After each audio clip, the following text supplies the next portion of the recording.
Going to present some of their safety points from being on a flat roof, because they do use some other areas of safety with cones, with railings, stuff that we don't normally use on residential houses. So turn it over to Larry and Darren and Jared. Let you guys present that. Okay. And Brian just said exactly what I was going to say, which is there's a difference. There's certain things that are exactly the same when it comes to safety, right? The way you use tools, all that kind of stuff on a job. But on flat roofing, there are some differences, some regulations and stuff that we have to use that you wouldn't normally use on a pitched roof. So, and there's two basic ways of things in safety on flat roof. First is your initial setup, which you guys have also, and then once you've got everything set up, whether you're using the cones or the railing, then when do you have to have a rope and harness on? So we're going to talk about, Darren's going to talk a little bit about the setup. Go ahead. All right, talk loud. So generally, when we're like starting a new job or whatever kind of job it is, we'll kind of look at pictures and determine whether or not we're going to use cones or stanchions, and kind of depend on how long we're going to be on the job for. So initially, we'll get there. If we're doing cones, we'll get there. We'll get all the cones up there. We'll get it set up, and then we'll string our lines up, and then we'll have somebody go back and put brackets where we're going to be on the outside of that cones and set up. If we're using the stanchions, it kind of depends. So I think the last place we used them was NFL. Yeah, NFL, because we were there for so long that it made more sense for us to just set the stanchions up, because then we didn't have to worry about putting brackets all the way around the roof, because we could go all the way to the roof edge. So what's the difference on setup between stanchions and cones? I mean, how do you set up actual cones? So the cones, they're double based, 6 feet in every 10 feet, and then you string your line up, versus the stanchions, they get put on, they get nailed to the outside, and then they get one nail on the inside tight to the parapet. And then you have, depending on the height of the parapet, we'll either do one 2x4 across the top, or we have to do double. What's the height regulation? 42 inches, Give or take? 3 inches, give or take. But we wanted the difference between the two. So does anybody know who's not on flat roof, if you have a wall, let's say, so he said it's 42 inches, give or take 3 inches tall, okay? If you've got a wall 42 inches in height, okay, we don't need to set up those cones, right? Okay, but what if the wall's, let's say 32 inches, and you got another 12 inches? Can we count that 12 inch on top of that wall as part of our 42 inches? Not anymore, no. Okay, good answer. Not Good anymore. answer. Not anymore. It's got to have the 42 inches has to be in the height from roof deck to top of wall. So, okay. Plus or minus 3 inches. Plus or minus 3 inches. Okay, so now we've got our perimeter set up. Darren's got up there. We've got our entryway with cones. Cones come out on the roof. We've got that nice area to work on. So, as far as now safety, we've got it set up. What are some safety issues there, or safety things that equipment that we have to have at that point? Well, it's pretty simple. If we're going outside the barrier, put a rope and harness on before you exit the barrier. Stanchions, if you have stanchions on a parapet wall, you need to put material on your parapet, take off your stanchions, put a rope and harness on first, and then take it down, then work on your wall. If you need to put your stanchions back up, you can. Okay. Anytime you ever seen anybody go outside that rope and that barrier just for a couple, maybe 30 seconds or 20 seconds even? People do that, and that's illegal. You're not allowed to do that. Okay. So you might think you're on the roof and you gotta jump out just for a second to grab something. Nope. No, what happens? If you got, let's say you got an ocean inspector sitting down there in his truck, does he care how long you were out there, that you were only outside that rope barrier for 5 seconds to grab something? No, because it only takes a second to take a picture. Yeah. And yesterday we talked about falling. How long does it take to fall off the roof? Depends on how you are. That's how long it hit the ground. How long does it take to go over the edge? We talked about it yesterday. Are you planning on it? The guy who fell off that roof and died, was he thinking, it's only going to take me a second fall and I'm dead?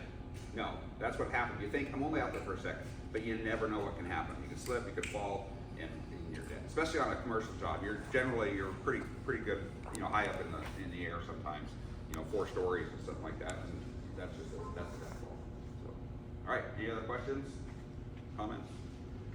So when we go outside with our rope and harness, what kind of tie-off do we gotta have? Bracket. What else could we be looking for? You can do a beam strap. Okay. What else? Your buddy. Truck You on can the have other a side. safety monitor. What about the hooks in the HVAC curves? Yes, you can do that. Okay. No. No, you cannot. Why? Because they are not OSHA approved.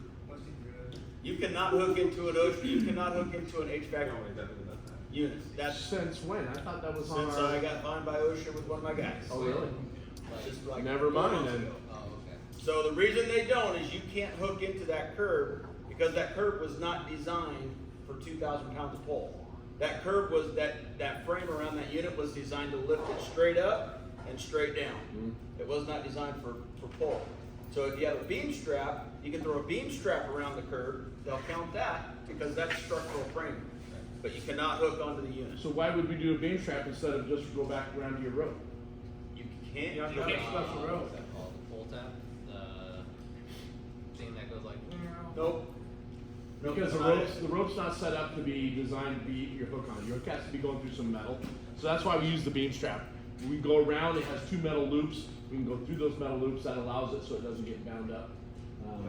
So you have to go through something that is designed to be hooked into. So I had a question about going outside the barrier.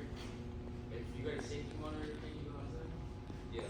you have to be set up. So you You go have to to be there. You go to wide open, yeah. This one's right there. Yeah. Yes. So another question is, how's your safety monitor doing if you're falling off the roof?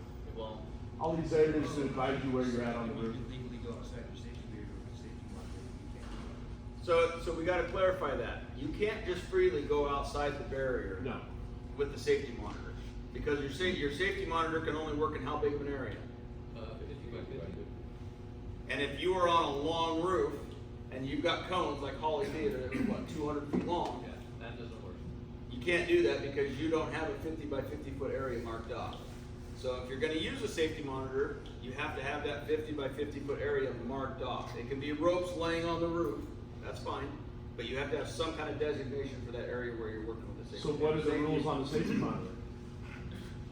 What does he have to different do or high not do? vis- Different high vis, no tools, not allowed to touch any type of tools, no work. Yep. It's literally just watching. They see you up there, safety monitor, even picking up some garbage or handing the guy something. Yeah. Boom. So, and I'm gonna say it, even if a safety monitor has AirPods in, can't do it.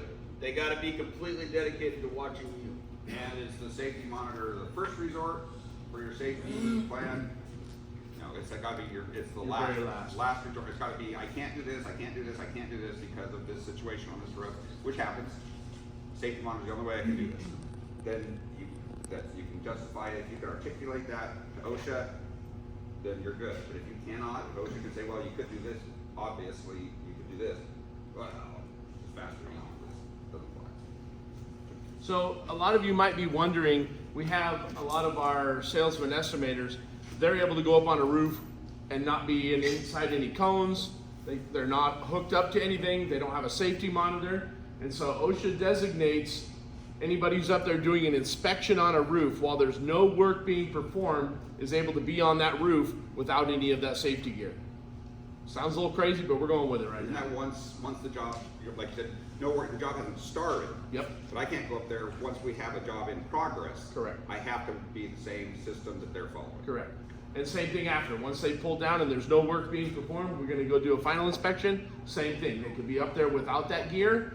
Per the rules, there just can't be any work going on. That job has to be, done with work, and that's all that's left to do is an inspection. So that's the difference in that. I know that, it seems a little weird. We work with them to be safe as well. Obviously, we don't want them hanging over the edge, doing things that aren't safe or as safe as they can be. We're starting to use some drone technology so where we can take some pictures that way, do some inspections so we're not having to be all the way out on the edge on some things.